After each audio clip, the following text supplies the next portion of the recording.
देवियों सज्जनों, आज अखिलेश मिश्रा चैनल में आपका हार्दिक स्वागत करता हूं। आज ऐसे विषय पर मैं संवाद करना चाहूँगा जिससे आपका घर सुख शांति समृद्धि का भंडार बन जाए, यही मेरी कामना है। मेरे यूट्यूब के परिवार, विषय गंभीर है। इसमें बहुत सी चीज़ें मैं बताऊंगा, इसलिए आप वीडियो के अंत तक बने रहेंगे। लोक कल्याणार्थ हमारे ऋषि मुनियों ने विभिन्न ग्रंथों के माध्यम से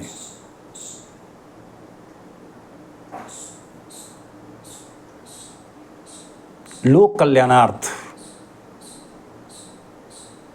घर में सुख शांति समृद्धि शांति प्राप्त करने के अनेकों उपाय बताए हैं। उसमें एक लाल किताब का नाम आपने सुना होगा।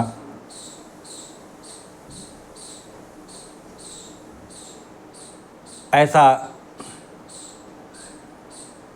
सूत्र मिला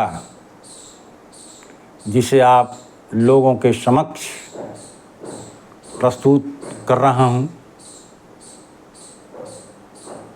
ताकि आपका भी जीवन सुखमय हो। इसमें पहला उपाय है, प्रतिदिन संध्या समय मन को शांत रखें। जब सूर्यास्त होने लगे उसी समय एक कड़वा तेल या तिल का तेल जो भी उपलब्ध हो, उसे एक दीपक में रखें। दीपक में बत्ती लगाएं और मन को शांत करते हुए ईश्वर से प्रार्थना करते हुए कि हे प्रभु, मेरे घर में सुख शांति समृद्धि बरसे, इस हेतु मैं दीपक जला रहा हूँ। आप अपने मकान के पूजा घर में इसे स्थापित करते हैं। कहा जाता है कि दीपक केवल घर में प्रकाश ही नहीं करता, बल्कि आपके मन को शांत करता है, आपके अंदर सकारात्मकता का प्रकाश जगाता है। दूसरा उपाय, तुलसी का सम्मान। यदि घर में तुलसी का पौधा है, तुलसी का चबूतरा हर घर में होना चाहिए।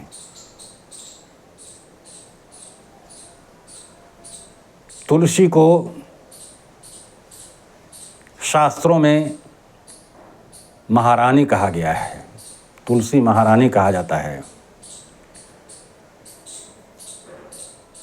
उस तुलसी के पौधे में शुद्धावस्था में, तुलसी का पौधा अशुद्ध अवस्था में नहीं तोड़ा जाता है। शुद्धावस्था में आप तुलसी माँ को प्रणाम करें, जल दें और अगर हो सके तो वहाँ दीपक जला दें। इस उपाय से हमें प्रकृति और ईश्वर दोनों के प्रति कृतज्ञता सिखाता है। सज्जनों, जीवन में कृतज्ञता का बड़ा स्थान है। परमात्मा ने आपको सब कुछ दिया है, सब कुछ दिया है। घर दिया, गाड़ी दिया, पैसा दिया, संतान दिया। क्या आप कभी ईश्वर को धन्यवाद देते हैं? कदापि नहीं।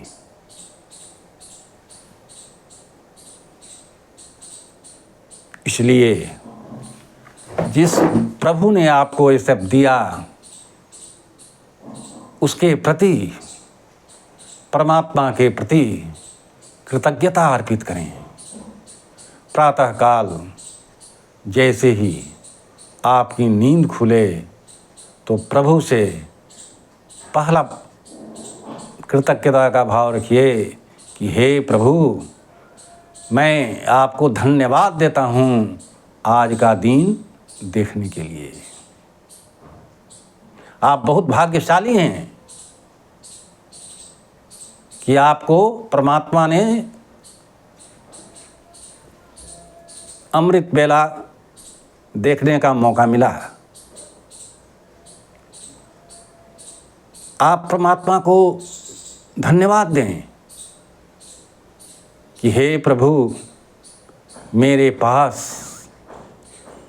सब कुछ है प्रभु, सब कुछ है, सब कुछ है प्रभु। इसके लिए आपको धन्यवाद। जिस घर में रहते हैं उस घर को धन्यवाद दीजिए, अपनी सांसों को धन्यवाद दीजिए, अपने पैसों को धन्यवाद दीजिए। जो भी आप के घर में उपलब्ध है उसे आप धन्यवाद दें। धन्यवाद एक महामंत्र है, महामंत्र है। इसे आप आजमा करके देखिए। तीसरा उपाय है अन्न का सम्मान। सज्जनों, आज हम सभी प्राचीन परंपरा को भूल गए हैं। प्राचीन काल में हमारी महिलाएं नहा करके भोजन बनाती थी। उस भोजन को घर में स्थापित देवता को अर्पित किया जाता था। त्वदीयं वस्त गोविंदम तुभ्यमेव समर्पयेत्। इस मंत्र के साथ ईश्वर को अर्पित करके लोग खाते थे। लेकिन आज भौतिक युग में हम अपनी सभी परंपराओं को भूल गए हैं। उसे याद कीजिए। आज से भी उसे अपनाया जा सकता है। अगर संभव हो तो किसी भूखे को भोजन कराना भी बहुत बड़ा लोक कल्याण है। किसी पशु पक्षी को खिलाना भी बहुत बड़ा कल्याण है। लोग पहले कहते थे कि अगला रोटी गाय को, पिछला रोटी कुत्ता को। इसके प्रति यही भाव था कि जो भी खाओ उसमें पशु पक्षी को भी दान करो। चौथा उपाय है प्रातः ईश्वर का स्मरण। जमाना बदला है। सुबह होते ही पहला काम आज के युग में मोबाइल में व्हाट्सएप चलाना। उससे क्या फ़ायदा होता है? कुछ नहीं। लेकिन उतने ही देर में अगर आप परमात्मा का स्मरण करते हैं, परमात्मा को धन्यवाद देते हैं और परमात्मा से प्रार्थना करते हैं कि हे प्रभु, आज मेरे द्वारा किसी का अहित न हो और मेरी वाणी एवं कर्म से किसी का कल्याण हो। सबसे बड़ा उपाय, हम कितने भी उपाय कर लें, मंदिर जाएं, तुलसी में पानी डालें, दान करें, लेकिन सबसे बड़ा उपाय यही करें कि हम कितने भी उपाय कर लें, अगर हम इस उपाय को नहीं करते हैं तो ऊपर किए गए सभी उपाय निष्फल होते हैं। इसलिए कोशिश करें कि झूठ से बचें, ईर्ष्या से बचें, क्रोध पर नियंत्रण रखें और ज़रूरतमंदों की सहायता करें। यही सच्चे अर्थों में लोक कल्याण का मार्ग है। अंत में इस बात को याद रखना चाहिए कि सबसे बड़ा टोटका है अच्छा कर्म, सबसे बड़ी पूजा है सेवा और सबसे बड़ा उपाय है ईश्वर का स्मरण। अगर आपको यह जानकारी उपयोगी लगी हो तो वीडियो को लाइक करें, अपने परिवार और मित्रों के साथ शेयर करें और अखिलेश मिश्रा चैनल को सब्सक्राइब करें। सज्जनों, एक बात मैं कहना चाहूँगा कि अगर आप हमसे व्यक्तिगत संपर्क करना चाहते हैं तो संपर्क नंबर दिया हुआ है, उस पर आप बात कर सकते हैं। धन्यवाद।